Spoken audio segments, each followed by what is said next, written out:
ਵਕਤਾਂ ਦੇ ਨਾਲ ਉੱਚੇ ਹੋ ਗਏ, ਨੀਵਿਆਂ ਦੀ ਲੋੜ ਨਾ ਰਹੀ।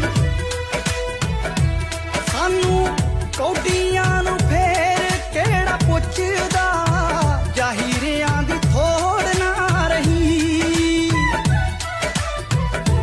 ਸਾਨੂੰ ਸੋਨੇ ਤੋਂ ਵੀ ਮਹਿੰਗੇ ਮੁੱਲ ਦੱਸ ਕੇ, ਸਾਨੂੰ ਸੋਨੇ ਤੋਂ ਵੀ ਮਹਿੰਗੇ ਮੁੱਲ ਦੱਸ ਕੇ, ਕੱਖਾਂ ਦੇ ਪਾ ਗਏ ਤੋਲ ਕੇ।